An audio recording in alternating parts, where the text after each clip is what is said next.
처음 뵙겠습니다. 김도윤입니다. 잠깐 앉아도 될까요? 그 말을 듣는 순간 내가 지금 뭘 하고 있는 건지 생각이 잠깐 멈췄습니다. 그날도 그냥 친구랑 커피 마시러 나갔습니다. 그런데 친구가 말도 없이 남자 한 명을 데려와 제 앞에 앉혔어요. 저는 바로 친구한테 따졌습니다. 너 왜 이런 걸 말도 없이 해?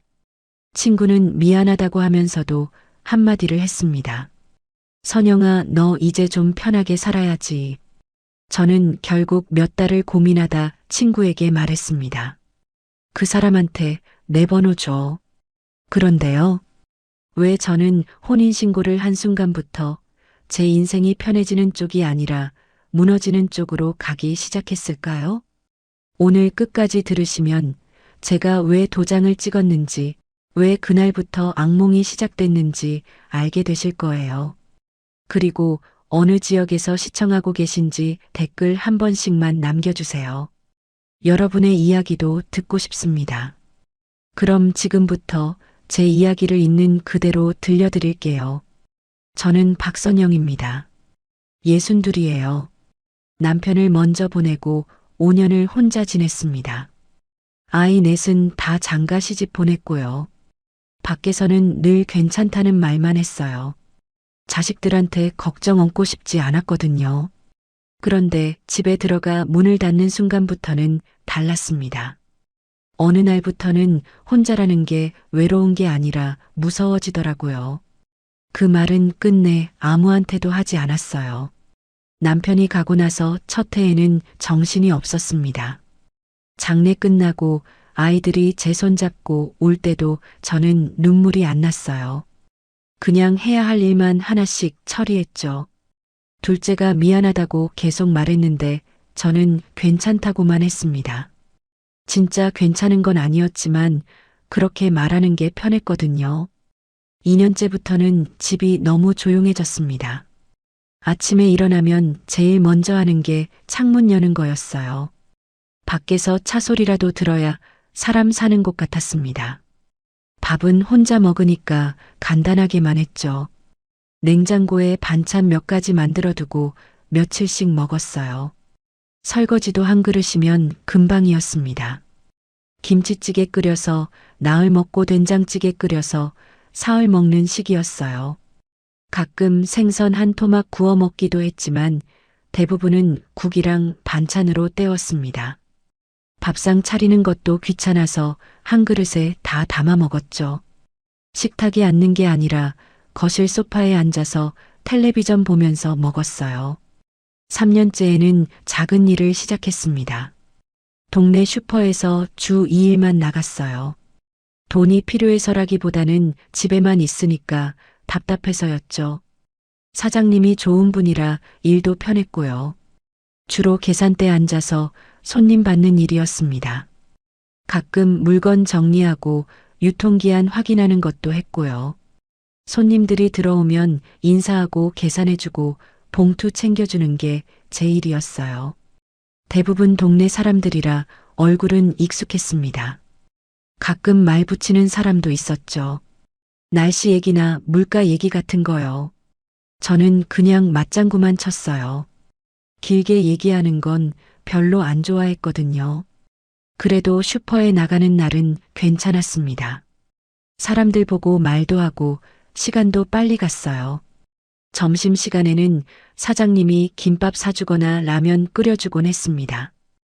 혼자 먹는 것보다는 나았죠. 오후 5시까지 일하고 집에 돌아오면 해가 기울고 있었어요. 4년째, 5년째는 그냥 익숙해졌습니다. 아침에 일어나서 혼자 밥 먹고 일 나가고 돌아와서 또 혼자 저녁 먹고 텔레비전 보다가 자는 게 일상이 됐어요. 자식들은 명절 때나 얼굴 보고 전화는 한 달에 한두 번 왔죠. 저는 늘 잘 지낸다고만 했습니다. 실제로도 큰 문제는 없었거든요. 큰애는 서울에서 살고 둘째는 부산에 있었어요. 셋째랑 막내는 둘 다 멀리 있었습니다. 명절 때 오면 하루 이틀 묵다 가는데 그때만 집이 시끄러웠죠. 손주들이 뛰어다니고 며느리들이 부엌에서 음식 만들고 그랬습니다. 저는 그게 좋았어요. 그런데 다 가고 나면 또 조용해졌죠. 문제는 밤이었습니다. 낮에는 사람 만나고 말도 하고 움직이니까 괜찮았는데 밤만 되면 달랐어요. 불 끄고 누우면 천장이 너무 높아 보였습니다. 옆자리가 비어 있는 게 처음에는 낯설었는데 나중에는 무섭더라고요. 혹시 내가 자다가 뭐 잘못되면 누가 알까 하는 생각이 자꾸 들었어요. 그래서 텔레비전을 켜놨습니다. 소리라도 있어야 잠이 왔거든요. 드라마 재방송 틀어놓고 누워있으면 언젠가는 잠들었죠. 가끔은 새벽까지 안 자고 있다가 동틀 때쯤 겨우 눈을 붙이기도 했습니다. 아침에 일어나면 몸은 무거웠지만 일 나가야 했으니까 씻고 나갔어요. 그러다 보니 낮에 졸릴 때가 많았습니다. 슈퍼 계산대에 앉아 있다가 깜빡깜빡 졸기도 했어요. 사장님이 피곤해 보인다고 물어볼 때도 있었습니다. 저는 그냥 잠을 못 잤다고만 했죠. 왜 못 잤는지는 말 안 했어요. 말하면 걱정할 것 같았거든요. 친구들은 가끔 만났습니다. 다들 비슷한 처지였어요. 홀로 사는 사람도 있었고 배우자는 있는데 사이가 멀어진 사람도 있었죠. 우리는 만나면 밥 먹고 커피 마시면서 별것 아닌 얘기만 했습니다. 누가 먼저랄 것도 없이 다들 힘든 얘기는 안 했어요. 그냥 웃으면서 지냈죠. 그 중에 한 친구가 있었어요. 이름은 미숙이라고 하는데 저랑 제일 가까웠습니다. 얘는 남편이랑 같이 사는데 대화는 거의 안 한다고 했어요. 각자 방 쓰고 밥도 따로 먹는다고 했죠. 저는 그 말 들으면서 혼자 사는 게 나은지 그렇게 사는 게 나은지 모르겠더라고요. 그날도 그랬습니다. 미숙이가 커피 마시자고 해서 동네 카페로 나갔어요. 평일 오후라 한산했죠. 저는 먼저 가서 자리 잡고 앉아 있었습니다. 창가 쪽이었는데 밖에 사람들 지나가는 게 보였어요. 날씨는 좀 쌀쌀했습니다. 미숙이가 들어오는 걸 봤는데 뒤에 남자가 한 명 따라 들어오더라고요. 처음엔 우연인 줄 알았어요. 그런데 미숙이가 그 남자를 제 앞에 앉혔습니다. 아무 말도 없이요. 저는 순간 얼어붙었어요. 남자는 정장을 입고 있었고 나이는 70 넘어 보였죠. 표정은 차분했는데 낯선 사람 앞에 앉아 있다는 게 불편해 보였습니다. 남자가 먼저 말을 했어요. 안녕하세요. 저는 김도윤입니다. 잠깐 인사만 드리려고 왔습니다 하더라고요. 목소리는 낮고 차분했습니다. 저는 대답도 못하고 미숙이만 쳐다봤어요. 미숙이는 미안하다는 표정을 지었지만 자리를 뜨지는 않았습니다. 저는 미숙이한테 물었어요. 왜 말도 없이 사람을 불러하고요? 미숙이는 한숨 쉬더니 말했습니다. 선영아, 너 이제 좀 편하게 살아야지 하고요.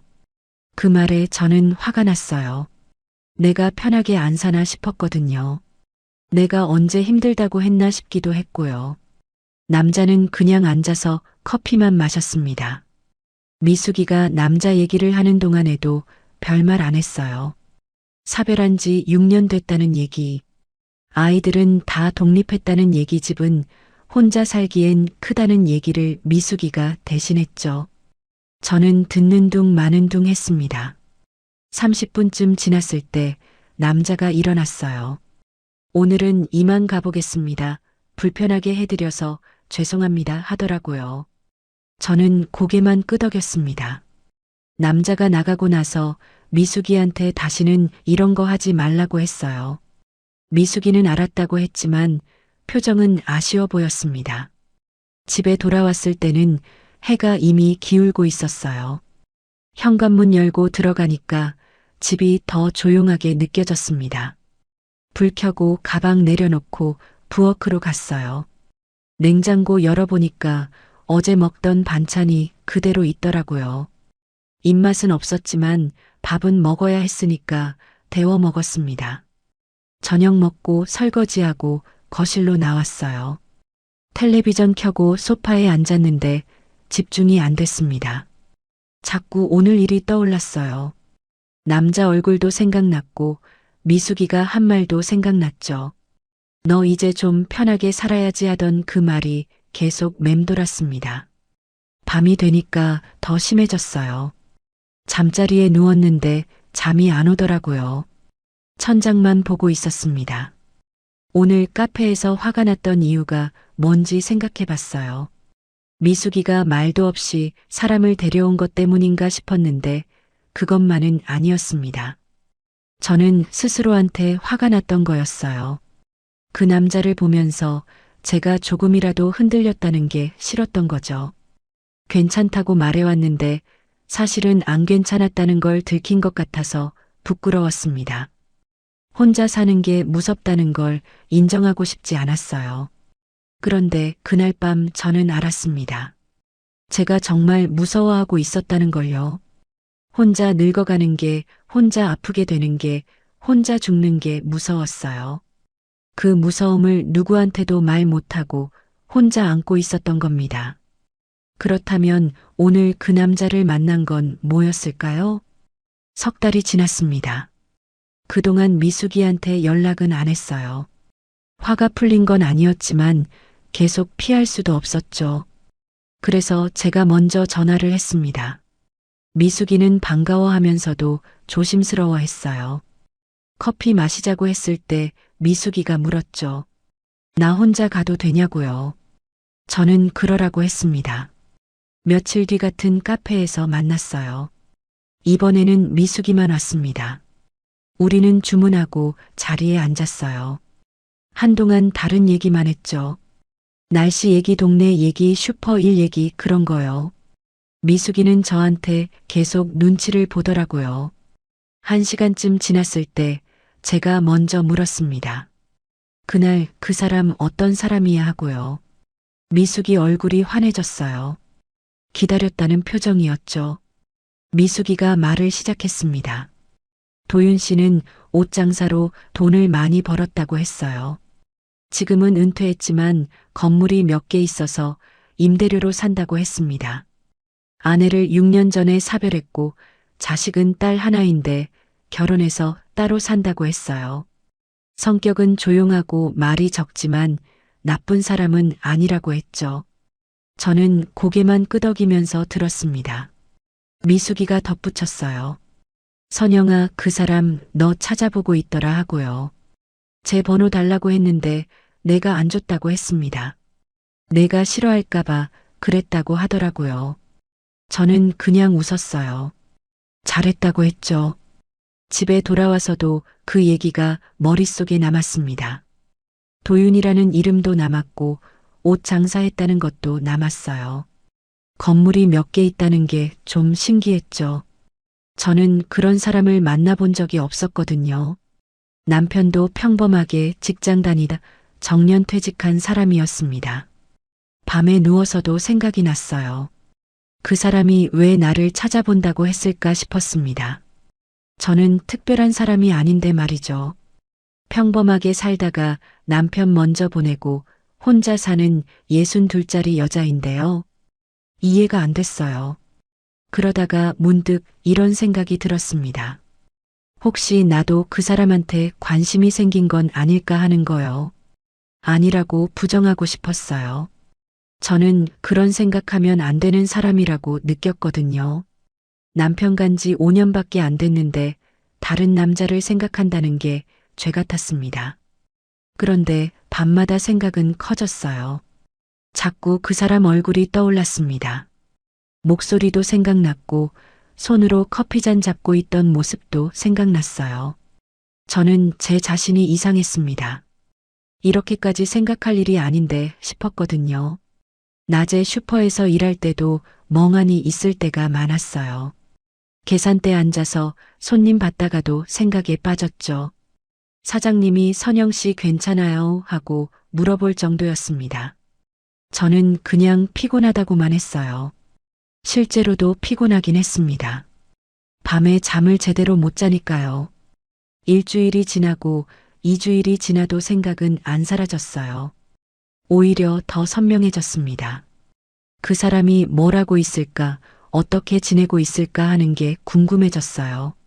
미숙이한테 전화해서 물어볼까도 싶었지만 그러기엔 창피했습니다. 한 달쯤 더 지났을 때 저는 다시 미숙이를 만났어요.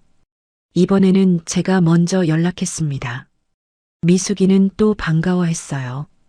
우리는 이번에도 같은 카페로 갔죠.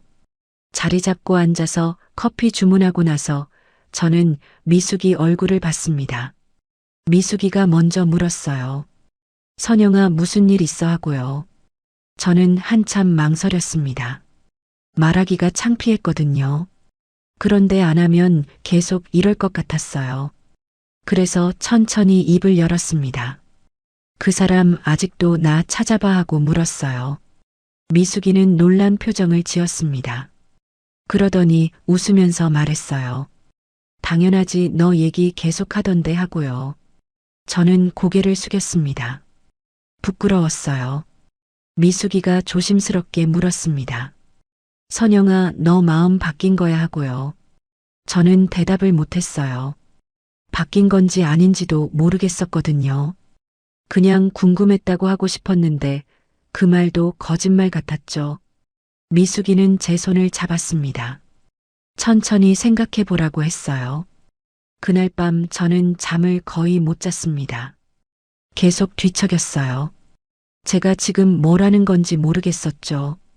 이 나이에 새 사람을 만난다는 게 말이 되나 싶었습니다. 자식들이 알면 뭐라고 할까도 생각났고요. 주변에서 뭐라고 할까도 걱정됐어요. 그런데 한편으로는 이런 생각도 들었습니다. 내가 계속 혼자 살면서 무서워하면서 버티는 게 맞나 하는 거였어요. 낮에는 괜찮은 척하고 밤에는 천장 보면서 떨고 그렇게 10년, 20년을 보내는 게 맞는 삶인가 싶었습니다. 일주일 뒤 저는 또 미숙이를 만났어요. 그동안 계속 생각했는데 결론이 안 났습니다. 미숙이가 물었어요. 선영아, 어떻게 할 거야 하고요. 저는 모르겠다고 했습니다. 미숙이는 한숨을 쉬더니 말했어요. 내가 결정해야지, 내가 뭐라고 할 수 있겠어 하고요. 또 2주일이 지났습니다.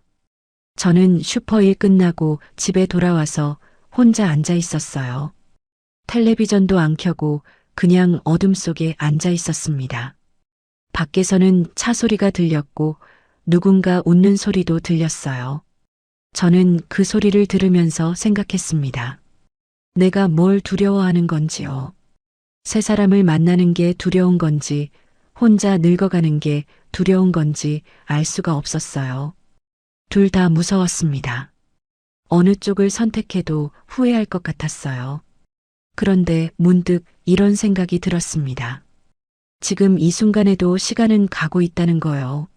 내가 여기 앉아서 고민하는 동안에도 나는 늙어가고 있고 기회는 사라지고 있다는 게 느껴졌어요. 그때 저는 결심을 했습니다. 다음 날 아침 저는 미숙이한테 전화를 했어요. 미숙이가 받았을 때 저는 떨리는 목소리로 말했습니다. 그 사람한테 내 번호 줘하고요. 미숙이는 잠깐 조용하더니 물었어요. 선영아, 확실해 하고요. 저는 대답했습니다.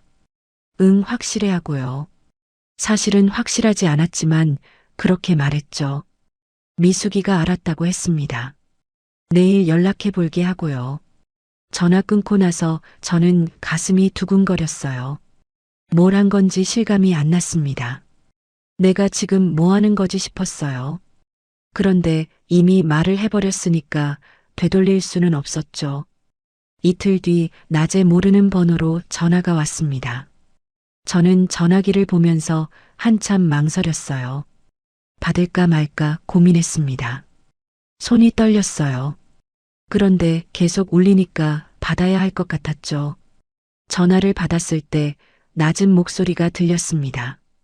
그게 누구였을까요? 선영 씨 하는 목소리가 들렸습니다. 도윤이었어요. 저는 아무 말도 못하고 그냥 듣고만 있었죠. 도윤이 말을 이었습니다.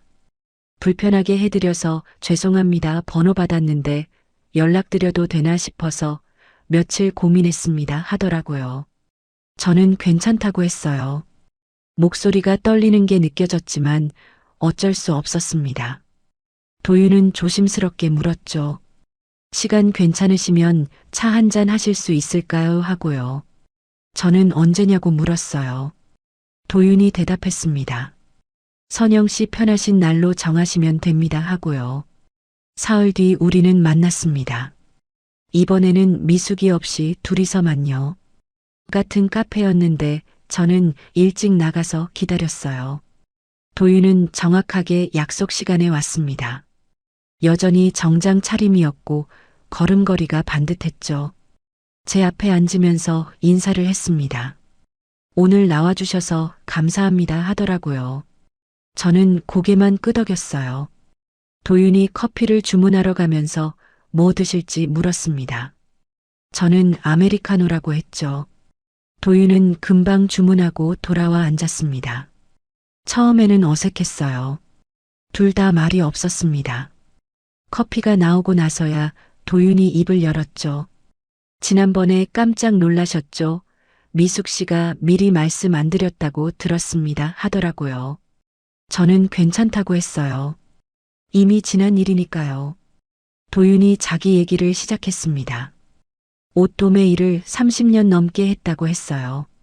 동대문에서 시작해서 나중에는 공장까지 운영했다고 했죠. 10년 전에 정리하고 지금은 건물 몇 개로 지낸다고 했습니다. 말투는 담담했어요. 자랑하는 느낌은 없었죠. 아내는 6년 전에 췌장암으로 갔다고 했습니다. 1년 투병하다가 갔다고 했어요. 그 얘기를 할 때 도윤 표정이 잠깐 어두워졌습니다. 저는 그 표정을 보면서 이 사람도 혼자 버텼구나 싶었죠. 딸은 결혼해서 지방에 산다고 했어요. 손주도 하나 있다고 했습니다. 저는 듣기만 했어요. 제 얘기는 별로 하고 싶지 않았거든요. 그런데 도윤이 물었습니다. 선영 씨는 어떻게 지내셨어요? 하고요. 저는 간단하게만 대답했어요. 남편 보내고 5년 됐다. 아이 넷 다 출가시켰다. 작은 일하면서 혼자 산다 그 정도만 했죠. 도윤은 고개를 끄덕이면서 들었습니다. 그러더니 조심스럽게 말했어요. 혼자 사는 게 힘드시죠? 저도 그렇습니다 하더라고요. 저는 그 말에 조금 놀랐어요. 이 사람도 힘들구나 싶었습니다. 남자라고 해서 다를 게 없었죠. 1시간 정도 얘기하고 헤어졌습니다. 도윤이 조심스럽게 물었어요. 다음에 또 뵐 수 있을까요? 하고요. 저는 생각해 보겠다고 했습니다. 도윤은 알겠다고 하면서 천천히 결정하시라고 했어요. 집에 돌아와서 생각했습니다. 나쁜 사람은 아닌 것 같았어요. 말도 조심스럽게 하고 예의도 바른 편이었죠. 그런데 뭔가 부담스러운 느낌도 들었습니다. 이 사람이랑 계속 만나면 어디로 가는 건지 모르겠었거든요. 일주일 뒤 도윤한테서 문자가 왔습니다. 안녕하세요. 선영 씨 날씨가 좋은데 산책이라도 하실까요? 하는 내용이었어요. 저는 한참 보다가 답장을 했습니다. 좋다고요. 약속을 잡았어요. 이번에는 공원에서 만났습니다. 날씨는 정말 좋았어요. 하늘이 맑고 바람이 선선했죠. 도윤은 편한 옷을 입고 왔습니다. 처음 보는 모습이었어요. 우리는 천천히 걸으면서 얘기했습니다. 공원에는 사람들이 많았어요. 운동하는 사람도 있었고 강아지 산책시키는 사람도 있었습니다. 벤치에 앉아서 쉬는 노인들도 보였죠. 저는 그 모습들을 보면서 걸었어요. 도윤도 말없이 옆에서 걸었습니다. 한참 걷다가 벤치에 앉았습니다. 도윤이 물었어요. 혼자 사는 게 어떠세요? 하고요. 저는 솔직하게 말했습니다. 낮에는 괜찮은데 밤이 좀 무섭다고요. 그 말을 하고 나니까 후회됐어요. 왜 그런 말을 했나 싶었거든요. 그런데 도윤은 고개를 끄덕였습니다. 저도 그렇습니다. 집이 너무 커서 밤에 혼자 있으면 이상한 소리만 들립니다 하더라고요. 그 말에 저는 조금 놀랐어요. 이 사람도 똑같구나 싶었습니다. 우리는 그렇게 비슷한 얘기를 나눴죠. 그 뒤로 만남이 자주 이어졌습니다. 일주일에 한 번씩은 봤어요. 카페에서 만나기도 하고 공원에서 만나기도 했습니다. 가끔은 밥을 같이 먹기도 했죠. 도윤은 늘 조심스러웠어요. 제가 불편할까봐 계속 신경 쓰는 게 보였습니다. 한 달쯤 지났을 때 저는 도윤이 편해졌어요. 말도 자연스럽게 나왔고 웃을 일도 생겼습니다. 도윤도 처음보다는 많이 편해 보였어요. 농담도 하고 옛날 얘기도 했죠. 우리는 나이도 비슷하고 겪은 일도 비슷해서 통하는 부분이 많았습니다. 도윤이 아내 얘기를 하기 시작했어요. 투병할 때 얼마나 힘들었는지, 병원 오가면서 어떻게 지냈는지 그런 얘기요. 저도 남편 얘기를 했습니다. 갑자기 쓰러져서 일주일 만에 갔던 일 장례 치르면서 정신없었던 일 그런 얘기를 했죠. 우리는 서로의 아픔을 이해했습니다.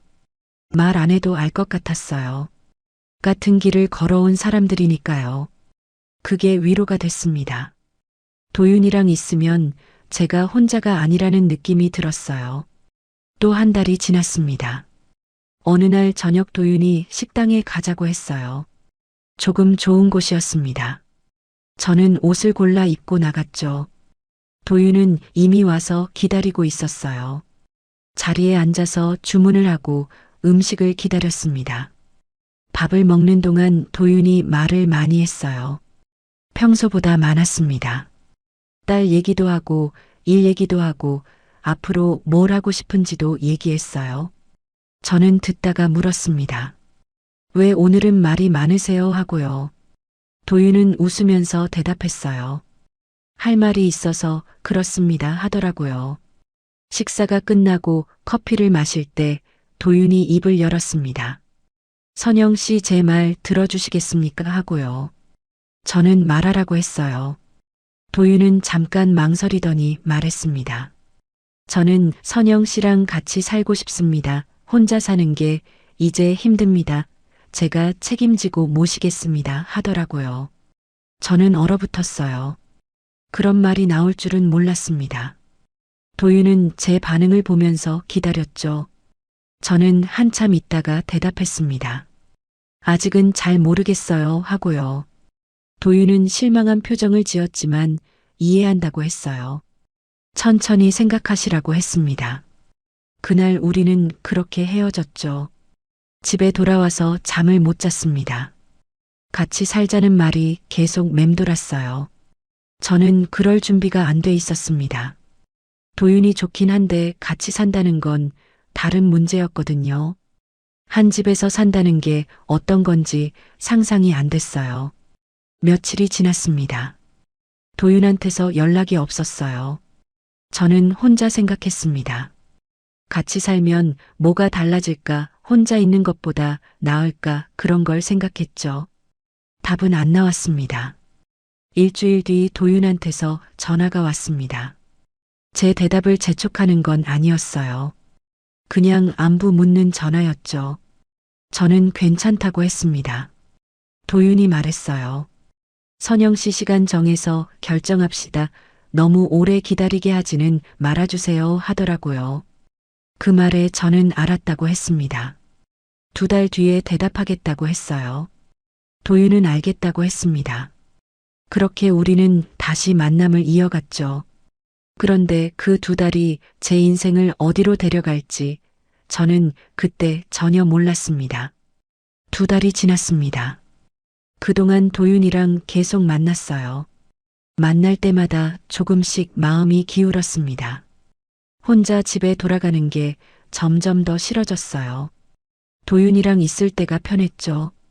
그래서 저는 결정을 내렸습니다. 약속한 날 도윤을 만났어요. 카페에 앉아서 커피를 마시는데 도윤이 제 얼굴을 봤습니다. 결정하셨습니까? 하고 물었어요. 저는 고개를 끄덕였습니다.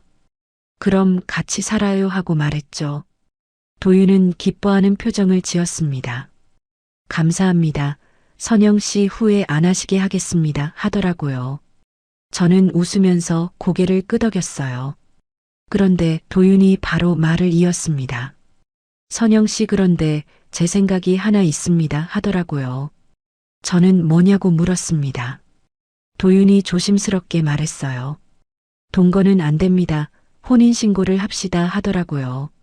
저는 깜짝 놀랐습니다. 혼인신고까지 생각 못 했거든요. 그냥 같이 살면 되는 줄 알았어요. 저는 그건 너무 빠른 것 같다고 했습니다. 도윤이 말했어요. 저는 이 나이에 동거는 하고 싶지 않습니다.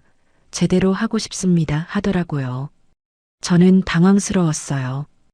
혼인신고를 하면 진짜 부부가 되는 건데 그럴 준비가 됐는지 모르겠었습니다. 도윤이 덧붙였습니다. 선영 씨 저를 믿지 못하시는 겁니까 하고요. 그 말에 저는 아무 말도 못했어요. 믿지 못하는 건 아니었습니다. 그냥 무서웠던 거죠. 이 나이에 다시 결혼한다는 게 실감이 안 났어요. 도윤이 말을 이었습니다. 저는 선영 씨를 책임지고 싶습니다. 그러려면 제대로 된 부부가 돼야 합니다. 하더라고요. 저는 한참 생각했어요. 도윤 말도 틀린 건 아니었습니다. 그냥 같이 산다는 건 어정쩡한 관계니까요. 집에 돌아와서 며칠을 고민했습니다. 자식들한테 말해야 하나 싶기도 했어요. 그런데 말하면 반대할 게 뻔했습니다. 아이들은 제가 혼자 사는 게 편하다고 생각할 거예요. 굳이 재혼까지 할 필요 있냐고 할 게 분명했죠. 밤마다 생각했습니다. 혼인신고를 하면 진짜 돌아갈 수 없는 거잖아요. 그냥 같이 살다가 안 맞으면 나오면 되는데 혼인신고를 하면 그것도 쉽지 않았습니다. 그런데 한편으로는 도윤 말도 이해가 됐어요. 일주일 뒤 도윤한테 전화를 했습니다. 도윤이 받았을 때 저는 말했어요. 혼인신고 하겠습니다 하고요. 도윤은 잠깐 조용하더니 정말이냐고 물었습니다. 저는 그렇다고 했어요. 도윤은 고맙다고 했습니다. 언제 할지 정하자고 했죠. 보름 뒤 우리는 주민센터로 갔습니다. 평일 오전이라 사람이 많지 않았어요. 도윤이 서류를 챙겨왔더라고요. 저는 그냥 따라갔습니다. 창구에 앉아서 서류 작성하고 도장 찍고 제출했어요. 직원이 서류를 확인했습니다. 그러더니 접수됐다고 했어요. 축하드린다는 말도 했죠. 저는 고맙다고 했습니다. 그렇게 저는 재혼을 했어요. 식도 안 올리고 자식들한테 말도 안 하고요. 주민센터 나올 때 도윤이 제 손을 잡았습니다. 이제 우리 집으로 갑시다 하더라고요. 저는 고개를 끄덕였어요. 떨리는 마음으로 차에 탔죠. 도윤이 운전하면서 말했습니다. 여보 편하게 지내시면 됩니다 하고요. 여보라는 말이 어색했습니다. 저는 그냥 네 하고만 답했어요. 차 안은 조용했습니다. 창밖을 보니까 날씨가 좋았어요. 하늘이 맑았죠. 그런데 저는 왜인지 불안했습니다. 도윤 집은 아파트였습니다. 새 아파트는 아니었지만 넓었어요. 40평쯤 돼 보였습니다. 현관문 열고 들어가니까 깨끗하게 정리돼 있었어요. 도윤이 안내했습니다. 거실이 넓고 방이 3개 있었어요. 도윤이 말했습니다. 여보 편하게 쓰세요. 이제 여기가 집입니다 하더라고요. 저는 그냥 고맙다고만 했어요. 짐은 며칠 안에 가져오기로 했죠. 도윤이 방을 보여줬습니다. 제 방은 햇볕이 잘 드는 쪽이었어요. 첫 주는 적응하는 시간이었습니다. 낮에 도윤은 밖에 일 보러 나가고 저는 집에 있었어요. 집 구경도 하고 정리도 하면서 시간을 보냈습니다. 저녁에 도윤이 돌아오면 같이 밥을 먹었죠. 밥은 제가 했습니다. 도윤이 해도 된다고 했지만 저는 하겠다고 했어요. 해야 할 것 같았거든요. 부엌에 들어가서 냉장고 열어보니까 재료가 별로 없었습니다. 마트 가서 장을 봤어요. 뭘 사야 할지 생각하면서 돌아다녔죠. 장바구니에 채소를 담고 고기를 골랐습니다. 생선도 샀고 과일도 샀어요. 계산하면서 생각했죠. 이제부터 이게 제 일이구나 싶었습니다. 집으로 돌아와서 냉장고에 넣고 정리했어요. 저녁 준비를 시작했습니다. 된장찌개를 끓이고 생선을 구웠어요. 반찬도 몇 가지 꺼내서 접시에 담았죠. 밥상을 차리면서 생각했습니다. 예전에 남편한테 하던 것처럼 하면 되는 거겠죠. 6시쯤 도윤이 들어왔습니다. 밥상을 차려놨더니 도윤이 좋아했어요. 맛있겠다고 하면서 앉았죠. 우리는 마주 앉아서 밥을 먹었습니다. 도윤이 맛있다고 여러 번 말했어요. 저는 기분이 좋았습니다. 식사 후에는 설거지를 했습니다. 도윤이 도와주겠다고 했지만 저는 괜찮다고 했어요. 혼자 하는 게 익숙했거든요. 설거지 끝내고 거실로 나왔더니 도윤은 소파에 앉아서 신문을 보고 있었습니다. 밤이 되면 각자 방으로 들어갔어요. 도윤이 처음부터 방을 따로 쓰자고 했습니다. 나이도 있고 서로 편한 게 낫다고 했죠. 저는 오히려 다행이라고 느꼈어요. 같은 방 쓰는 건 부담스러웠거든요. 그렇게 2주가 지나고 3주가 지났습니다. 생활은 평온했어요. 도윤은 예의 바르고 저한테 잘해줬습니다. 저는 집안일하고 밥 차리고 그렇게 지냈죠. 나쁘지 않았습니다. 혼자 있을 때보다는 훨씬 나았어요. 낮에는 집 정리를 했습니다. 거실 청소하고 방 정리하고 화장실 닦고 그런 일이었어요. 빨래도 했습니다. 도윤 옷이랑 제 옷을 같이 돌렸죠. 널어놓고 마르면 개서 정리했어요. 그게 제 하루였습니다. 저녁 준비할 시간이 되면 부엌으로 갔습니다. 오늘은 뭘 할까 생각하면서 냉장고를 열었어요. 재료 보고 메뉴를 정했죠. 김치찌개를 끓이기도 하고 제육볶음을 만들기도 했습니다. 도윤은 뭘 해도 맛있다고 했어요. 그런데 3주째 되는 날 저녁이었습니다. 도윤이 퇴근하고 들어왔는데 표정이 어두웠어요. 저는 무슨 일이냐고 물었습니다. 도윤이 한숨을 쉬더니 말했어요. 여보 딸이 이혼했습니다 하더라고요. 저는 놀라서 물었어요. 갑자기 왜요 하고요. 도윤이 말했습니다. 자세한 건 모르겠는데 남편이랑 안 맞았나 봅니다 하더라고요. 그리고 도윤이 덧붙였습니다. 딸이 여기로 들어온대요 하는 거예요. 저는 순간 멈췄습니다. 여기로 들어온다고요 하고 되물었어요. 도윤은 미안하다는 표정으로 고개를 끄덕였습니다. 갈 데가 없답니다. 애도 데리고 와야 한대요. 잠깐만 있다가 나갈 거래요 하더라고요. 저는 아무 말도 못했어요. 딸이 들어온다는 게 어떤 의미인지 알 것 같았습니다. 그런데 거절할 수도 없었죠. 도윤 딸이니까요. 이틀 뒤 딸이 왔습니다. 짐을 들고 16살쯤 돼 보이는 애를 데리고 왔어요. 딸은 40 중반쯤 보였습니다. 저한테 인사도 제대로 안 했어요. 그냥 고개만 까딱하더니 방으로 들어갔죠. 손녀는 저를 힐끗 보고는 아무 말도 안 했습니다. 학교 가방을 메고 있었어요.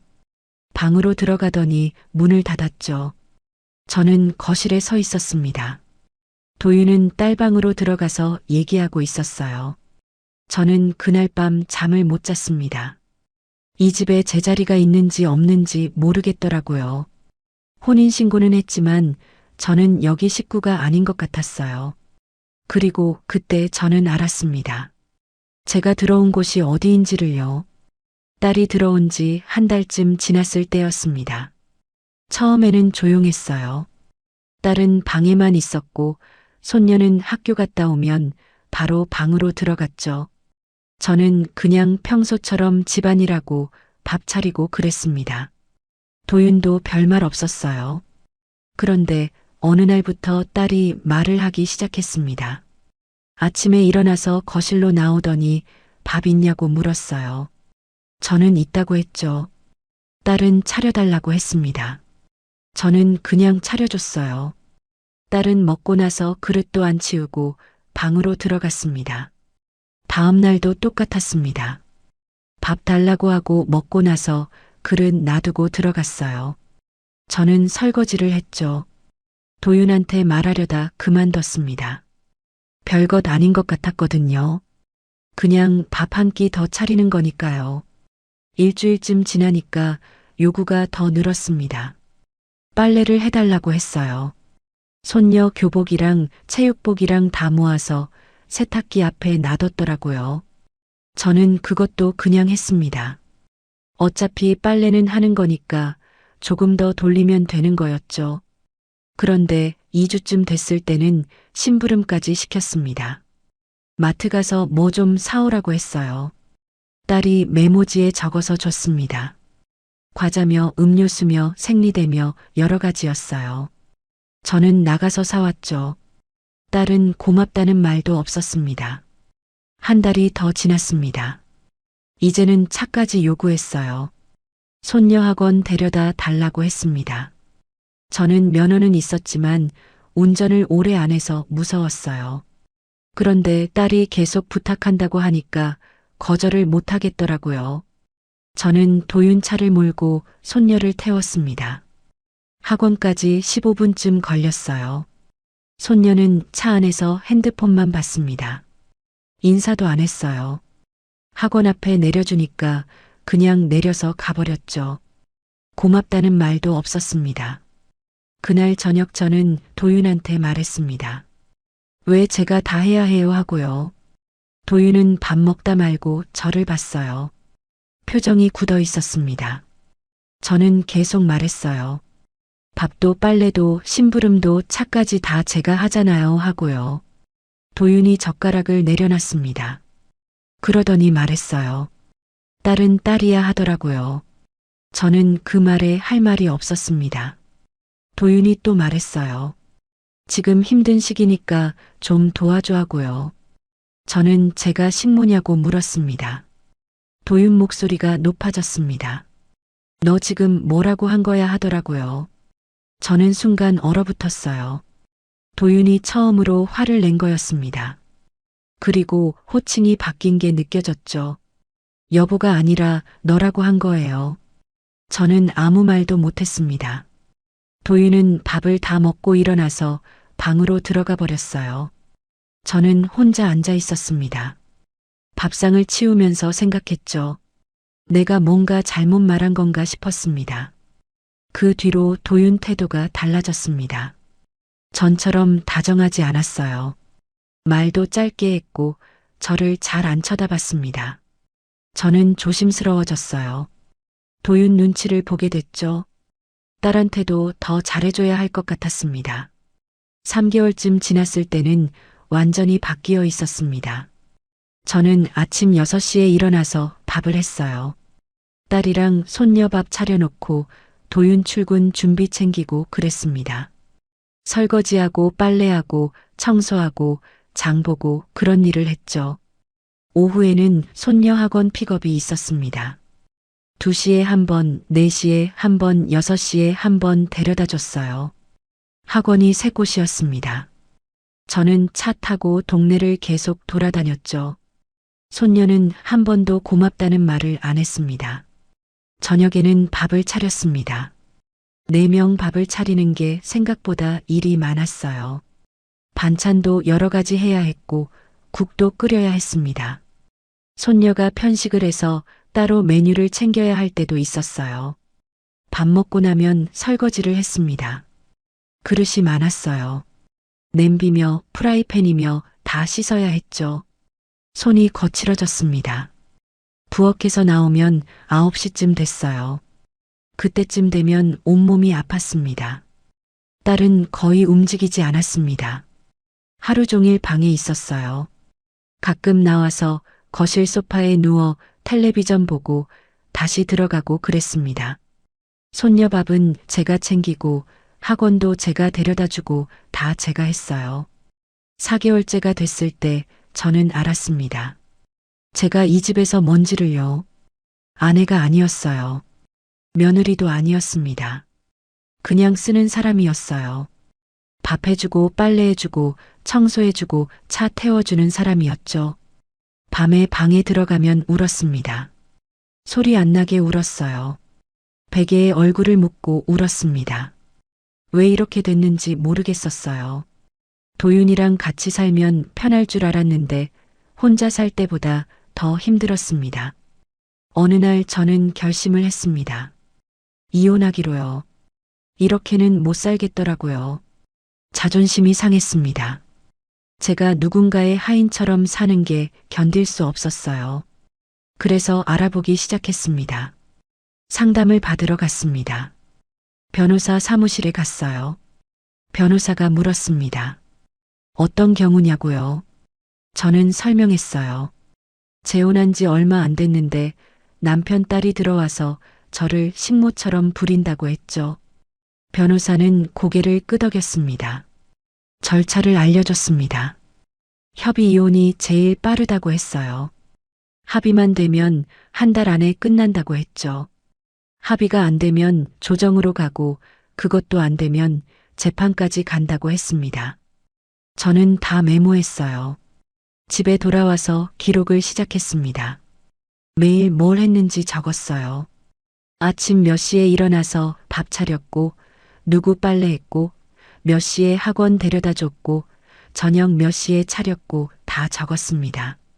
증거로 남겨야 한다고 변호사가 말했거든요. 2주쯤 적었을 때 저는 놀랐습니다. 제가 하루에 이렇게 많은 일을 하고 있었다는 게 믿기지 않았어요. 아침 6시부터 밤 9시까지 쉬는 시간이 거의 없었습니다.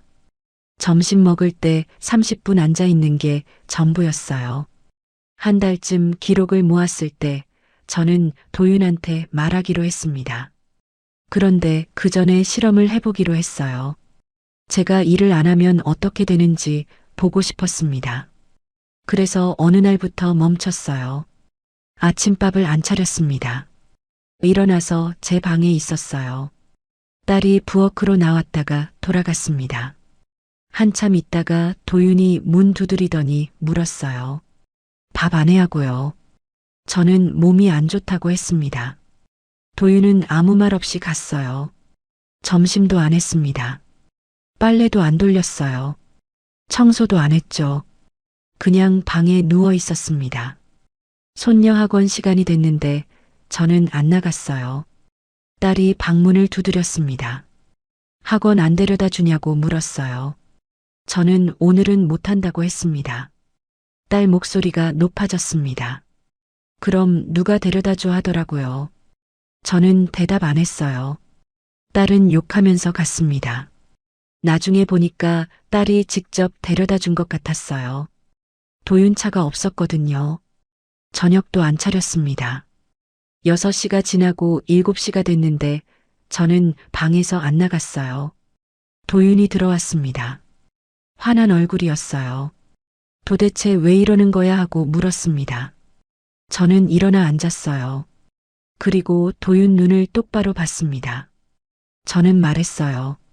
이혼하겠습니다 하고요. 도윤은 얼어붙었습니다. 뭐라고 하더니 말을 잇지 못했어요. 저는 다시 말했습니다. 이혼하겠습니다 하고요. 도윤이 소리를 질렀습니다. 너 지금 제정신이야 하더라고요. 저는 제정신이라고 했어요. 그리고 말했습니다. 저는 당신 아내가 아니라 쓰는 사람이었습니다. 그래서 끝내겠습니다 하고요. 그날 밤 저는 집을 나왔습니다. 짐은 안 가져갔어요. 그냥 지갑이랑 핸드폰만 들고 나왔죠. 찜질방으로 갔습니다. 거기서 하룻밤을 보냈어요.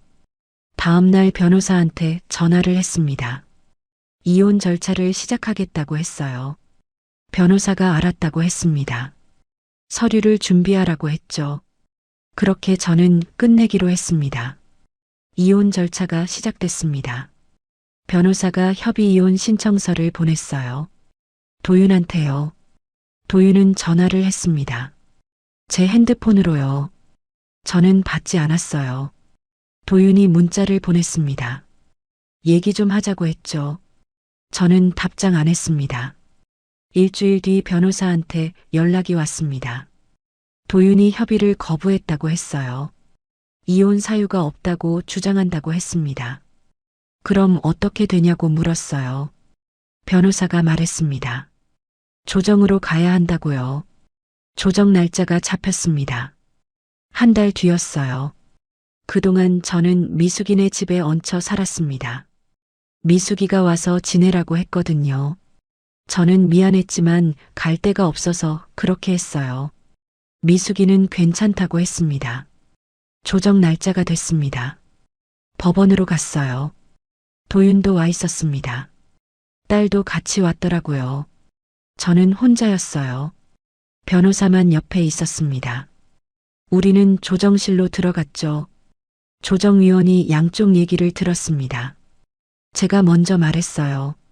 재혼한 지 얼마 안 됐는데 남편 딸이 들어와서 저를 가사도우미처럼 부렸다고 했습니다.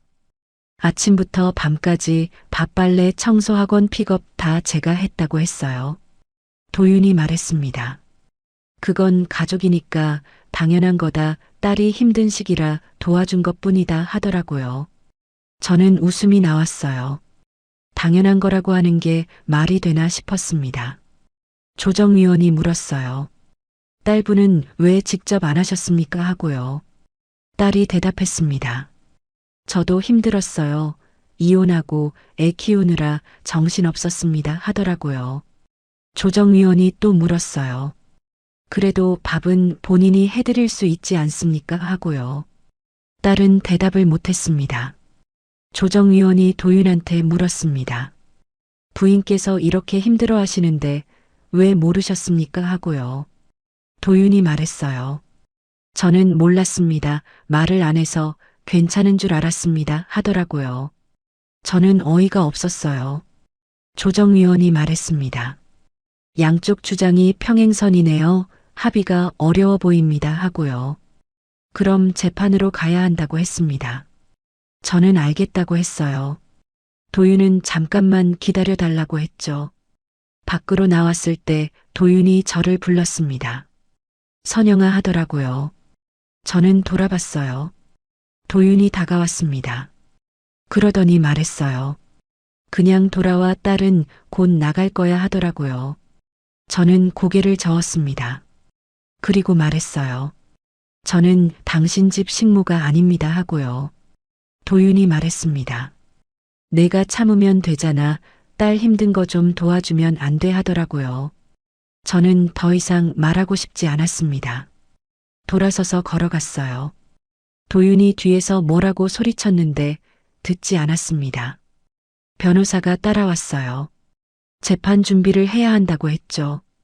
저는 알겠다고 했습니다. 재판은 2달 뒤에 열렸습니다. 그동안 저는 계속 미숙이네 집에 있었어요. 미숙이가 오래 있어도 된다고 했지만 저는 미안했습니다. 빨리 끝내고 싶었어요. 재판 날이 됐습니다. 법정에 들어갔어요. 판사가 앉아 있었습니다. 양쪽 변호사가 서류를 제출했어요.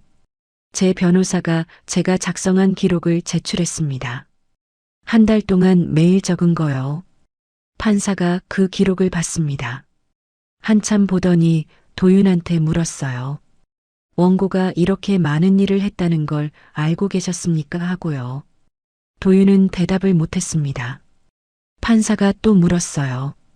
가족이 함께 사는 집에서 한 사람이 모든 가사를 전담하는 게 맞다고 보십니까 하고요. 도윤이 말했습니다. 그건 아니지만 제 딸이 힘든 상황이라 하더라고요. 판사가 말을 끊었습니다. 딸분의 어려움을 원고가 전담해야 할 이유가 있습니까? 하고 물었어요. 도윤은 아무 말도 못했습니다. 판사가 판결을 내렸습니다. 이혼을 인정한다고 했어요. 원고의 주장이 타당하다고 했습니다. 재혼 후 피고 딸의 입주로 인해 원고가 과도한 가사 부담을 떠안게 됐고 피고는 이를 방관했다고 했어요. 이는 혼인 관계를 유지하기 어려운 사유에 해당한다고 했습니다. 저는 그 자리에 앉아서 판결문을 들었습니다. 이혼이 확정됐어요.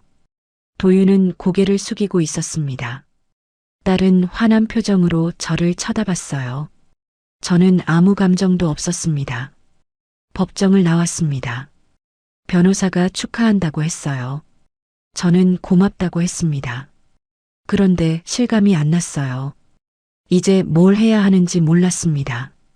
미숙이네 집으로 돌아왔습니다. 미숙이한테 말했어요. 이혼했다고요. 미숙이는 잘했다고 했습니다. 그런데 저는 막막했어요. 이제 어디로 가야 하나 싶었습니다. 예전 집은 이미 없었습니다. 도윤이랑 결혼하면서 정리했거든요. 전세 계약 만료되면서 짐 다 빼고 집 주인한테 넘겼어요. 돌아갈 곳이 없었습니다. 자식들한테 전화를 했습니다. 큰애한테 먼저 전화했어요. 사정을 설명했습니다. 재혼했다가 이혼했다. 지금 갈 곳이 없다 하고요. 큰애가 놀라서 물었어요. 엄마 왜 그런 일을 말도 안 하고 하셨어 하고요. 저는 대답 못했습니다. 큰애가 말했어요. 엄마 우리 집으로 오세요 하고요. 그런데 이어서 말했습니다. 근데 방이 없어요. 거실에 계셔야 하는데 괜찮으시겠어요? 하더라고요. 저는 괜찮다고 했습니다. 둘째한테도 전화했어요. 셋째 막내한테도 했습니다. 다들 오라고 했어요. 그런데 다들 방이 없었습니다. 거실에 있어야 한다고 했죠. 저는 알겠다고 했습니다. 그런데 전화 끊고 나니까 가고 싶지 않았어요. 자식들 집 거실에 얹혀 사는 게 싫었습니다. 손주들이 학교 갔다 오면 제가 있는 게 불편할 거예요. 며느리들도 눈치 볼 거고요. 저는 그렇게 살고 싶지 않았습니다. 그래서 다른 방법을 찾았습니다. 고시원을 알아봤어요. 인터넷으로 검색했습니다. 동네에 몇 군데 있었어요. 제일 깨끗해 보이는 곳에 전화했습니다. 방 있냐고 물었어요. 있다고 했습니다. 다음 날 가봤습니다. 건물 3층이었어요. 복도가 좁았습니다. 방문을 열어보니까 작았어요. 침대랑 책상이 전부였습니다. 화장실은 공용이라고 했어요. 한 달에 30만 원이라고 했죠. 저는 여기로 하겠다고 했습니다. 주인이 물었어요. 언제 들어오실 거냐고요. 저는 내일이라고 했습니다. 주인은 알겠다고 했어요. 계약서 쓰고 돈 내고 열쇠를 받았습니다. 다음 날 짐을 싸서 들어갔습니다. 짐이라고 해봐야 옷 몇 벌이 전부였어요. 큰 가방 하나면 충분했습니다. 방에 들어가서 짐을 풀었어요. 옷을 개서 선반에 넣고 세면도구를 꺼내놓고 그랬습니다. 침대에 앉았습니다. 방이 정말 좁았어요. 팔을 벌리면 양쪽 벽에 손이 닿을 것 같았습니다. 창문은 작았고 환기구 소리가 컸어요. 복도에서 다른 사람 걷는 소리가 들렸죠. 그런데 이상하게 편했습니다. 좁지만 제 공간이었어요. 누가 시키는 일 없고 눈치 볼 사람 없고 그냥 저 혼자였습니다. 침대에 누웠어요. 천장을 봤습니다. 예전에 큰 집에서 천장 보던 것과는 달랐어요. 다음 날부터 일을 알아봤습니다. 슈퍼 일을 다시 시작했어요. 예전에 하던 곳은 아니고 다른 곳이었습니다. 주 3일 나가기로 했어요. 돈은 많지 않았지만 고시원비랑 밥값은 됐습니다. 한 달쯤 지났을 때 저는 생각했습니다. 제가 지금 뭘 하고 있는 건지요. 62의 고시원에서 혼자 살면서 슈퍼 일하고 있는 거였어요. 초라해 보일 수도 있었습니다. 그런데 저는 괜찮았습니다. 아침에 일어나서 제 시간에 움직이고 일 나가고 돌아와서 제가 먹고 싶은 거 먹고 자고 싶을 때 자고 그렇게 사는 게 좋았어요. 누구 집에 들어가서 식모처럼 사는 것보다 나았습니다. 어느 날 큰애한테 전화가 왔습니다. 엄마 어디 계세요? 하고 물었어요. 저는 고시원에 있다고 했습니다. 큰애가 놀라서 말했어요. 왜요? 우리 집으로 오시면 되잖아요 하더라고요. 저는 대답했습니다. 나 이제 내 방식으로 살게 하고요. 큰애가 물었어요. 무슨 뜻이에요 하고요. 저는 말했습니다. 내가 감당할 수 있는 크기로 살 거야. 누구한테도 기대지 않고 하고요. 큰애는 한참 조용했습니다. 그러더니 말했어요. 엄마 힘들면 언제든 연락하세요 하고요. 저는 알겠다고 했습니다. 전화를 끊고 나서 창밖을 봤어요. 날씨가 좋았습니다. 저는 지금 여기 있습니다. 좁은 고시원 방에서 혼자 살고 있어요. 슈퍼에서 일하면서 하루하루를 보내고 있습니다.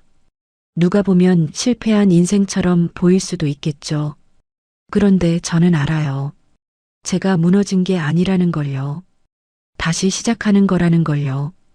크고 화려한 집에 들어가는 대신 제 크기만큼의 공간을 골랐습니다. 누군가의 아내나 며느리가 아니라 저 자신으로 살기로 했어요. 아직 앞으로 몇 년을 더 살지 모릅니다. 10년일 수도 있고 20년일 수도 있어요. 그 시간을 어떻게 채울지도 모르겠습니다. 그런데 한 가지는 확실해요. 이제 저는 제 방식대로 살 겁니다. 누구 집에 들어가서 쓰이는 사람으로 살지 않을 거예요. 혼자라도 제 자존심 지키면서 살 겁니다. 여러분은 어떠세요? 혼자 사는 게 무서워서 누군가의 집에 들어간 적 있으신가요? 아니면 초라해 보여도 내 방식대로 사는 걸 선택한 적 있으신가요? 저는 후자를 택했습니다. 그리고 후회하지 않아요. 오늘 이야기 끝까지 들어주셔서 고맙습니다. 구독해 두시면 다음 사연도 과장 없이 있는 그대로 더 친절하게 들려드릴게요. 끝까지 보신 분들은 지금 화면 왼쪽 재생 목록부터 눌러서 같은 흐름의 사연들을 이어서 보세요. 그리고 오른쪽 추천 영상은 이 지옥이 시작된 첫 단추가 더 선명하게 나옵니다. 지금 바로 하나만 눌러주시면 그대로 이어집니다.